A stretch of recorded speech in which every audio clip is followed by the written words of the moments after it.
Hello friends, स्वागत है आपका हमारे इस यूट्यूब चैनल में। और आज मैं आपको सीपीसीटी का सेकंड पेपर पढ़ाने वाला हूं। तो दोस्तों ध्यान से देखिएगा। आज मैं आपको 7 अगस्त 2021 का सेकंड शिफ्ट का पेपर पढ़ाने वाला हूं। देखिए ये लिखा हुआ है शिफ्ट 2। तो दोस्तों इसके पहले हमने सीपीसीटी का पहला पेपर पढ़ा था। आज हम शिफ्ट 2 का पेपर पढ़ने वाले हैं। इसके बाद हम शिफ्ट 3 और इस तरह से हम सारे सीपीसीटी के पेपर को कंप्लीट करने वाले हैं। अगर आपको पूरे पेपर का सॉल्यूशन चाहिए तो हमारे चैनल को तुरंत सब्सक्राइब करें और बेल नोटिफिकेशन को ऑन कर दें ताकि हमारे द्वारा बनाए जा रहे प्रत्येक वीडियो की जानकारी आप तक पहुँचती रहे। तो दोस्तों बिना देरी किए स्टार्ट करते हैं 7 अगस्त के सेकंड पेपर का डिटेल वाइज डिस्क्रिप्शन। तो आगे बढ़ते हैं दोस्तों। सबसे पहले हम जाएंगे सीपीसीटी। सीपीसीटी का फुल फॉर्म आप लोगों को पता ही होगा, computer proficiency certification test. Computer proficiency certification test. दोस्तों आज मौसम बहुत ख़राब है तो मौसम के ऊपर ध्यान नहीं देना है, आपको पढ़ाई के ऊपर ध्यान देना है। तो आगे बढ़ते हैं। कंप्यूटर के 52 क्वेश्चन आते हैं। तो पहला क्वेश्चन क्या है, ध्यान से देखिएगा। पहला क्वेश्चन क्या है, बहुत ही ईजी क्वेश्चन है दोस्तों। पहला क्वेश्चन यहाँ पर दिया हुआ है कि 1 किलोबिट इज इक्वल टू, यानी कि आपको एग्जाम में पूछा है 1 KB इक्वल टू वाट, यानी कि 1 KB में कितने होते हैं, 1000 बिट्स होते हैं या 1024 बिट्स होते हैं या 512 बिट्स होते हैं या 1048 बिट्स होते हैं। तो दोस्तों मैं आपको जानकारी के लिए बता दूं कि 1 KB में जो है कितने बिट होते हैं, तो ये होते हैं 2⁻10 क्या होते हैं, बाइट्स होते हैं। क्या होते हैं, बाइट्स होते हैं। ठीक है दोस्तों, 2⁻10 बाइट्स होते हैं। तो 1 किलोबिट में होते हैं 1024। कितने होते हैं, 1024। तो ये आपको बिल्कुल याद रखना है। 2⁻10 का मान है 1024 होता है। आप जो है 2 का गुणा 10 बार करके देख सकते हैं। और 8 बिट मिलकर 1 बाइट का निर्माण करते हैं, 1000 बाइट मिलकर 1 KB का निर्माण करते हैं। आगे बढ़ते हैं दोस्तों। इसके बाद में हम डिस्कस करेंगे सेकंड क्वेश्चन की।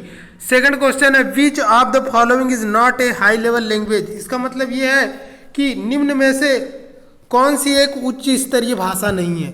तो दोस्तों मैं आपको जानकारी के लिए बता दूं कि हमारे कंप्यूटर जो होते हैं वो मशीनी भाषा को समझते हैं, लेकिन हम जो भाषा सीखते हैं जावा का नाम आपने सुना होगा। जावा को सन माइक्रो सिस्टम नामक कंपनी ने डेवलप किया था। एक लैंग्वेज थी जिसका नाम था C++, जिसे ऑब्जेक्ट ओरिएंटेड लैंग्वेज कहा जाता था। एक लैंग्वेज होती है C लैंग्वेज, जिसे डेनिस रिची ने डेवलप किया था बेल प्रयोगशाला अमेरिका में। तो ये सारी लैंग्वेजेस जो है ये हाई लेवल लैंग्वेज कहलाती है। हमारा कंप्यूटर इन लैंग्वेजों को नहीं समझता है, बल्कि वो मशीन लैंग्वेज को समझता है जो 0 और 1 से मिलकर बनी होती है। हमारा कंप्यूटर मशीन लैंग्वेज को समझता है जो 0 और 1 से मिलकर बनी होती है। तो यहाँ पे क्वेश्चन में ये पूछा है कि इनमें से कौन सी उच्च स्तरीय भाषा नहीं है, यानी कि ऐसी कौन सी भाषा है जिसको हमारा कंप्यूटर समझता है।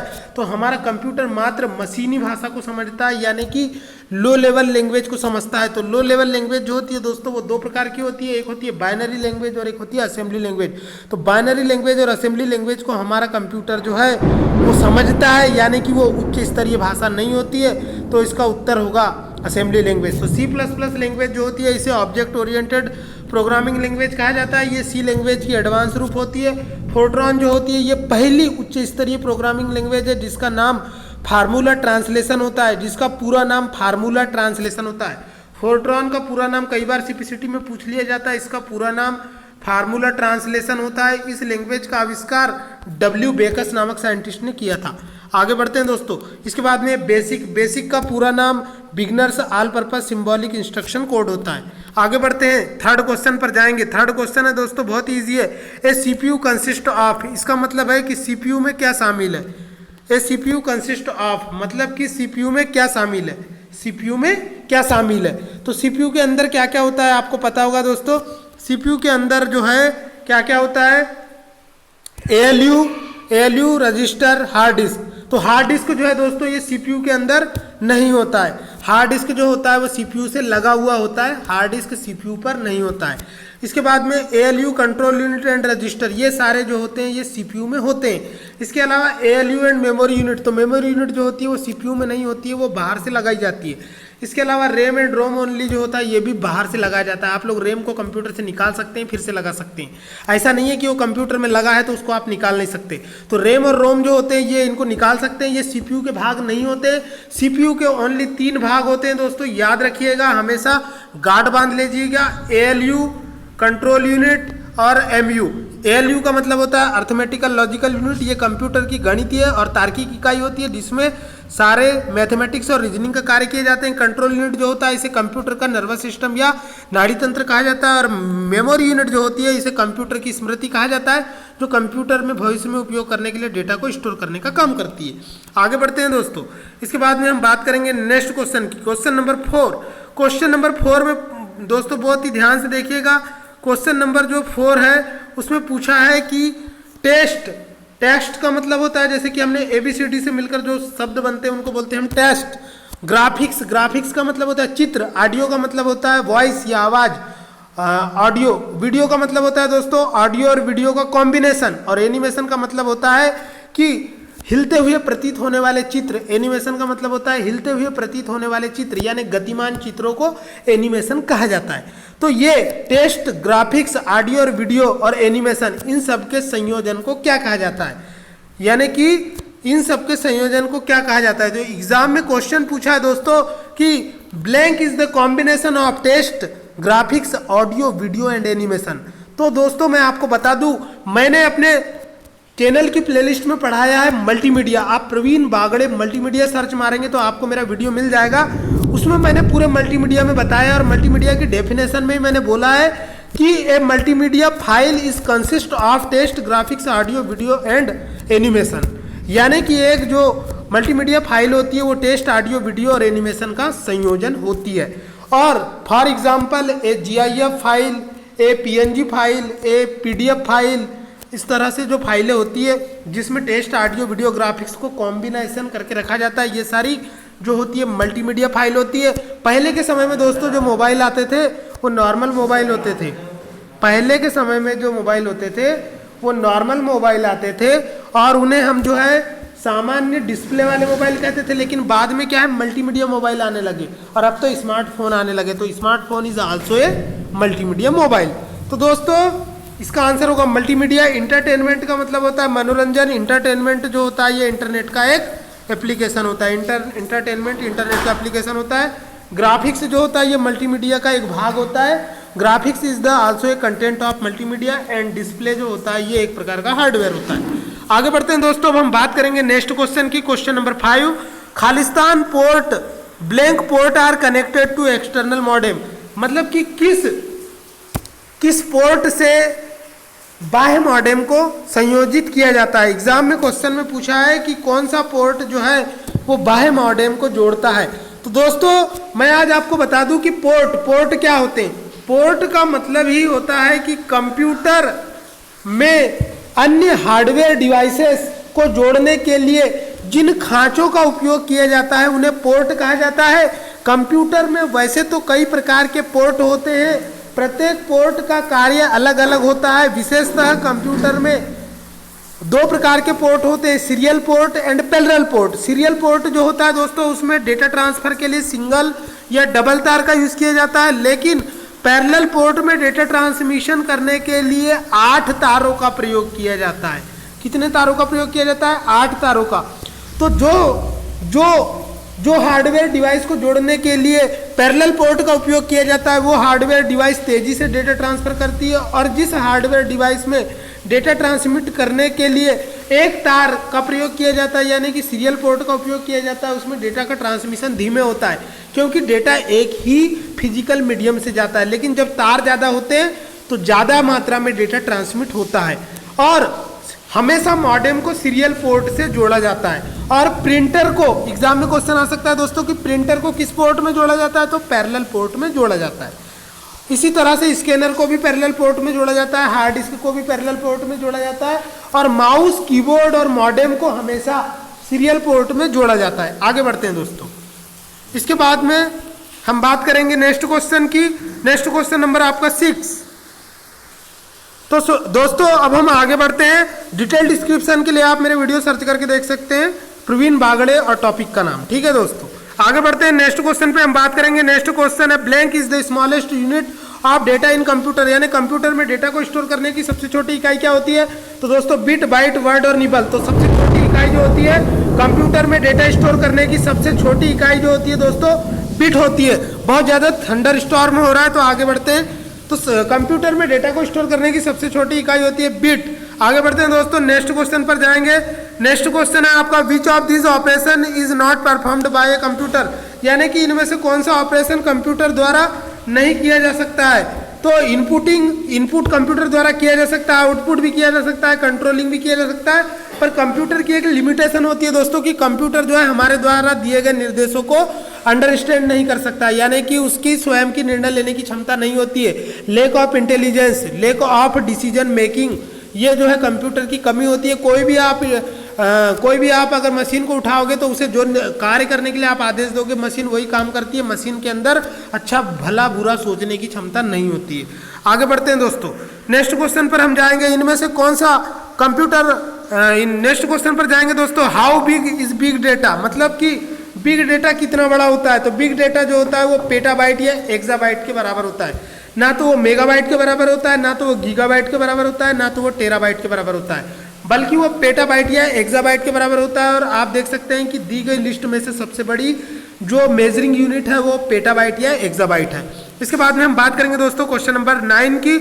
तो क्वेश्चन नंबर 9 में पूछा है कि Khalistan is an electro photographic printer, यानी कि इलेक्ट्रो फोटोग्राफिक प्रिंटर कौन सा है? तो दोस्तों मैं आपको जानकारी के लिए बता दूं कि इलेक्ट्रो फोटोग्राफिक प्रिंटर का बेस्ट एग्जांपल जो होता है वो लेजर प्रिंटर होता है।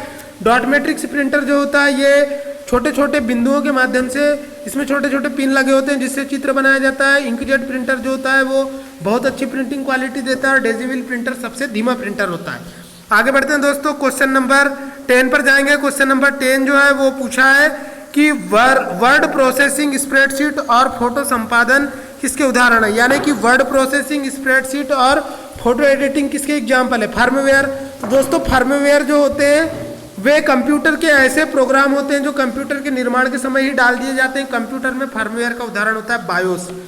इसके बाद में एप्लीकेशन सॉफ्टवेयर। एप्लीकेशन सॉफ्टवेयर वे सॉफ्टवेयर होते हैं जो एक ही प्रकार का कार्य करते हैं। तो word processing, spreadsheet and photo editing ये एप्लीकेशन सॉफ्टवेयर के उदाहरण है क्योंकि ये एक ही प्रकार का कार्य करते हैं।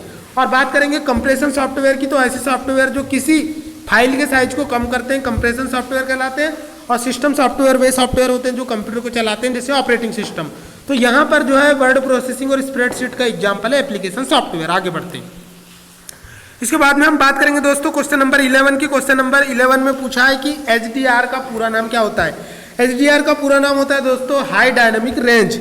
इसको आपको याद रखना है। आगे बढ़ते हैं दोस्तों, इसके बाद में हम बात करेंगे नेक्स्ट क्वेश्चन की। नेक्स्ट क्वेश्चन है कि मल्टी फंक्शनल कार्डों के मामले में कार्ड उपभोक्ताओं के लिए मल्टी फंक्शन शब्द के अर्थ में निम्न में से क्या सम्मिलित नहीं होता? यानी कि in case of CPU, MPU, micro processor, multi functional card for the card user and term multi function means the following except. यानी कि मल्टी फंक्शन का मतलब क्या होता है? तो ग्रेटर कन्वेनियंस, मतलब कि अधिक सुविधाजनक, सिक्योरिटी यानी अधिक सुविधा, अधिक सुरक्षा, और कंसोलेशन ऑफ मल्टीपल कार्ड्स, मतलब कि मल्टीपल कार्ड को वो क्या करता है? एक्सेप्ट करता है। एंड फिंगरप्रिंट सेंसर, तो किसी भी कार्ड में फिंगरप्रिंटर सेंसर नहीं पाया जाता। अगर आप डेबिट कार्ड या क्रेडिट कार्ड का यूज करते हैं तो उसमें कोई फिंगरप्रिंट सेंसर नहीं पाया जाता है। इस चीज को छोड़कर ये सारी चीजों को स्मार्ट कार्ड सपोर्ट करता है। आगे बढ़ते हैं दोस्तों, इसके बाद में हम बात करेंगे क्वेश्चन नंबर नेक्स्ट की। क्वेश्चन नंबर 13 पर जाएंगे। Which clock is completely independent of the current Which clock is completely independent of the current state of the operating system and runs even when the computer is shut down in Linux? इस question में ये पूछा है दोस्तों कि Linux जो operating system होता है उस लाइनेक्स ऑपरेटिंग सिस्टम में कौन सी घड़ी पूरी तरह से स्वतंत्र होती है जो कंप्यूटर बंद होने पर भी चलती रहती है? तो दोस्तों हर कंप्यूटर में या लाइनेक्स ऑपरेटिंग सिस्टम वाले कंप्यूटर में एक घड़ी होती है जिसे हम हार्डवेयर घड़ी के नाम से जानते हैं, जो कंप्यूटर के बंद होने पर भी चलती रहती है। और सिस्टम क्लॉक जो है ये तभी चलती है जब कंप्यूटर चालू रहता है। और सॉफ्टवेयर जैसी कोई घड़ी नहीं होती है और यूनिवर्सल जैसे भी कोई घड़ी कंप्यूटर में नहीं होती है। आगे बढ़ते हैं, क्वेश्चन नंबर 14 पर जाएंगे दोस्तों। क्वेश्चन नंबर 14 में पूछा है कि एक साउंड कार्ड पर कनेक्टर पोर्ट कलर कोटेड है, कनेक्टर का सही मिलान करें। तो दोस्तों मैं आपको बता दूं कि पिंक जो होता है, पिंक कलर का जो कनेक्टर होता है, पिंक कलर का जो पोर्ट होता है, उसमें हमेशा हम माइक्रोफोन को डालते हैं। कंप्यूटर को कभी भी आप पलटा कर देखना, सीपीयू में जो पिंक कलर का जो पोर्ट बना होता है उसमें हम माइक्रोफोन को लगाते हैं। ऑरेंज कलर का जो पोर्ट होता है उसमें हम सब वूफर को लगाते हैं या सेंटर को लगाते हैं। सिल्वर कलर का जो होता है उसमें हम साइड स्पीकर को लगाते हैं, और ब्लैक कलर का जो होता है उसमें हम रियर स्पीकर को लगाते हैं। तो इस तरह से लगाते हैं, ये कलर कॉम्बिनेशन को आपको याद रखना है। आगे बढ़ते हैं दोस्तों, बात करेंगे हम क्वेश्चन नंबर 15 की। क्वेश्चन नंबर 15 में देखते हैं, तो दोस्तों नेक्स्ट क्वेश्चन पर डिस्कस करेंगे। क्वेश्चन नंबर 16 है कि खालिस्तान श्रेणी के अधिकतर उपकरण दो तकनीकों में से एक का प्रयोग करते हैं, प्रतिरोधक रेजिस्टिव टच स्क्रीन जिसे आमतौर पर स्लाइजेज के साथ प्रयोग किया जाता है, और कैपेसिटिव टच स्क्रीन जिसे उंगली के छोर द्वारा संचालित किया जाता है। यानी कि यहाँ पे टच स्क्रीन टेक्नोलॉजी के बारे में बताया गया है दोस्तों।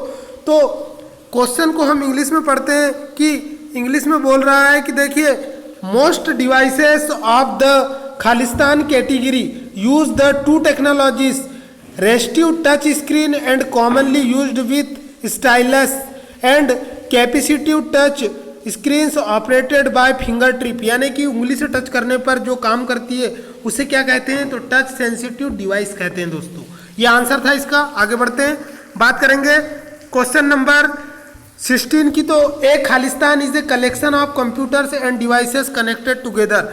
मतलब कि खालिस्तान क्या है, जिसमें हम कंप्यूटर और डिवाइसेस को कनेक्टेड टुगेदर करते हैं, यानी कि डिवाइसेस को आपस में जोड़ते हैं, तो क्या का निर्माण होता है। तो मैंने आपको नेटवर्क पढ़ाया दोस्तों। नेटवर्क में आपको मैंने डेफिनेशन में बताया है कि ये network is a collection of 2 or more than autonomous computers that can be capable to transfer data each other। यानी कि ऐसे कंप्यूटरों का समूह जो आपस में डेटा का आदान प्रदान कर सकता है, नेटवर्क कहलाता है। तो यही डेफिनेशन है दोस्तों, नेटवर्क आंसर है।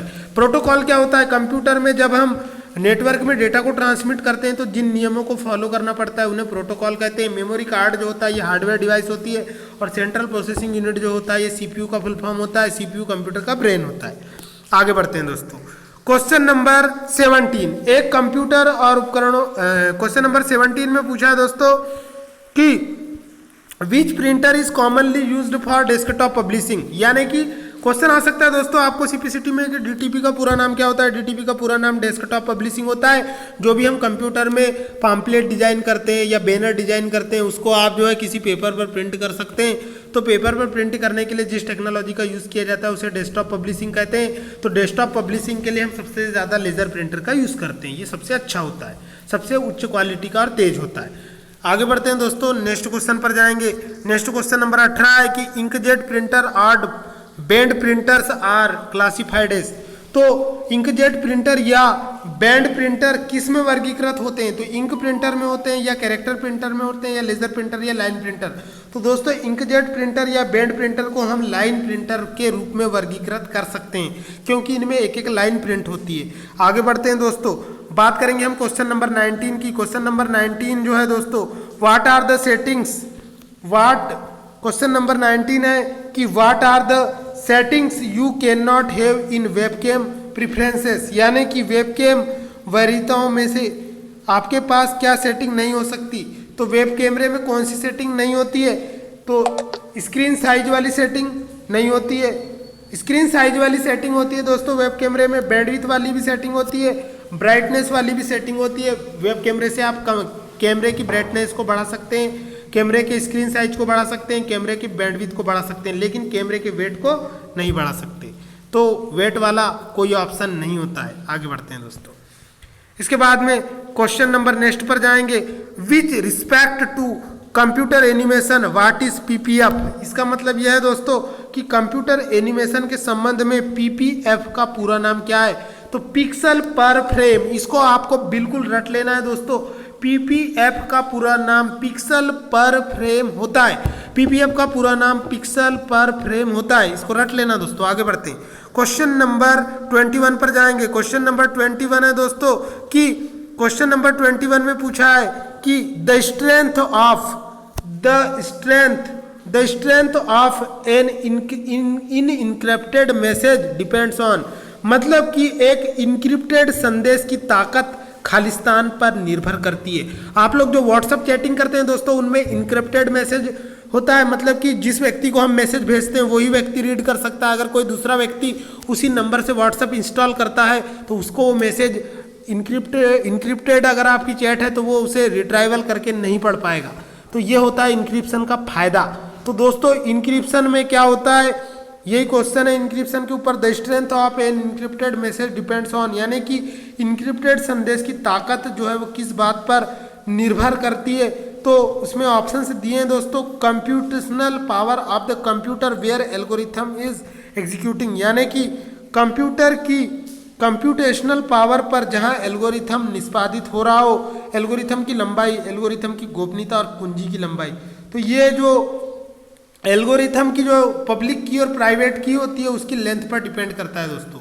तो आप जो है मेरे कंप्यूटर सिक्योरिटी के वीडियो को देख सकते हैं जो मैंने परीक्षा मंथन में पढ़ाया है। आप जो है Praveen Bagde computer security video search मार के देख सकते हैं, वहाँ मैंने पूरा एनक्रिप्शन एल्गोरिथम सब कुछ पढ़ा दिया है।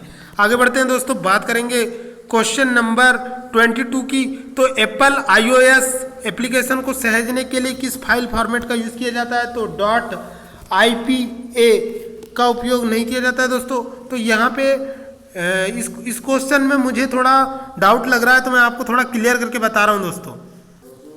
तो दोस्तों which file format is used to save Apple iOS application, तो एप्पल iOS एप्लीकेशन के लिए जो है दोस्तों IPA फाइल फॉर्मेट का यूज़ किया जाता है। IPA का पूरा नाम iOS ऐप स्टोर पैकेज होता है, ऐप स्टोर पैकेज होता है, ऐप स्टोर पैकेज होता है। iOS IPA का iOS ऐप स्टोर पैकेज होता है। तो ये फाइल फॉर्मेट एप्लीकेशन का उपयोग किया जाता है।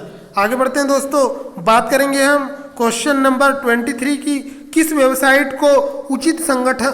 वेबसाइट को खालिस्तान उचित संगठनों से प्राप्त करना चाहिए और साथ ही कंप्यूटर सुरक्षा प्राप्त करने के लिए उसके साथ पंजीकृत भी होना चाहिए। तो किसी भी वेबसाइट को जब तक डिजिटल सर्टिफिकेट नहीं मिलता उसे पब्लिश नहीं किया जा सकता है। Digital certificate is mandatory digital certificate for publishing of any website on server. तो दोस्तों किसी भी वेबसाइट को सर्वर पर पंजीकृत करने के लिए डिजिटल सर्टिफिकेट की आवश्यकता बहुत ही अनिवार्य होती है, मैंडेटरी होती है। आगे बढ़ते हैं, इसके बाद में हम बात करेंगे क्वेश्चन नंबर 24 की। तो क्वेश्चन नंबर 24 में बोला है दोस्तों, विभिन्न पल्स कोड मॉड्यूलेशन तकनीकों में डिकोडिंग किसके द्वारा की जाती है, तो डिकोडिंग हमेशा जो है दोस्तों वो डीमॉड्यूलेटर के द्वारा की जाती है। किसके द्वारा, एक्यूमुलेटर या डीमॉड्यूलेटर के द्वारा। तो यहाँ पे ऑप्शन में दिया है एक्यूमुलेटर, यानी एक्यूमुलेटर के द्वारा की जाती है। आगे बढ़ते हैं क्वेश्चन नंबर 25, खालिस्तान कमांड का उपयोग फाइलों और निर्देशिकाओं को संग्रह को अत्यधिक संपीड़ित करने के लिए किया जाता है, यानी कि फाइलों को कंप्रेस करने के लिए किस फाइल फॉर्मेट का उपयोग किया जाता है, तो दोस्तों टेर नामक एप्लीकेशन का उपयोग किया जाता है। सबसे ज़्यादा अत्यधिक संपीड़ित करने के लिए टेर नामक निर्देशिकाओं का उपयोग किया जाता है, टेर कमांड का उपयोग किया जाता है, टेर कमांड। आगे बढ़ते हैं दोस्तों, लास्ट क्वेश्चन है क्वेश्चन नंबर 26। इसके बाद में मैं सेकंड पार्ट बनाऊंगा जिसमें मैं क्वेश्चन नंबर 26 से 27 से 52 क्वेश्चन सॉल्व करवाऊंगा। अगर आपने मेरे चैनल को सब्सक्राइब नहीं किया तो सब्सक्राइब कर ले। अब लास्ट क्वेश्चन देख रहे हैं दोस्तों, क्वेश्चन नंबर 26 जो है इसमें पूछा है कि सीमित हार्ड ड्राइव स्पेस की समस्या को हल करने के लिए विंडोज में कौन से टूल का इस्तेमाल किया जाता है, तो डिस्क क्लीनअप। डिस्क क्लीनअप जो होता है दोस्तों वो एक ऐसा टूल होता है जिसके माध्यम से हम अपने डिस्क में कई दिनों से जो यूज़ नहीं की गई है ऐसी फाइलों को क्या करते हैं, क्लीन करते हैं और उसका जो है अपनी फाइल डिस्क को रिमूव करते हैं। इसके अलावा एफ डिस्क जो होती है ये ऐसा कोई टूल नहीं होता है, डिस्क पार्ट भी कोई टूल नहीं होता है। डिस्क डीफ्रेगमेंटर एक टूल होता है, लेकिन ये डिस्क डीफ्रेगमेंटर टूल जो होता है ये सिर्फ स्पेस को रीऑर्गेनाइज करता है, व्यवस्थित करता है, लेकिन उसके स्पेस की समस्या को हल नहीं करता है। स्पेस की समस्या को हल करने के लिए हमें डिस्क को क्लीन करना होता है, जिसके लिए डिस्क क्लीनर्स टूल का उपयोग करते हैं। तो इस तरह से ये वीडियो मेरा कंप्लीट हुआ। आपको मेरा वीडियो कैसे लग रहे हैं कमेंट करके जरूर बताएं। मैं था आपका टीचर इंजीनियर प्रवीण कुमार बागड़े, लेकर मिलूंगा CPCT का 7 अगस्त के सेकेंड शिफ्ट का पेपर का सेकेंड पार्ट। तो तब तक के लिए जय हिंद, वंदे मातरम दोस्त।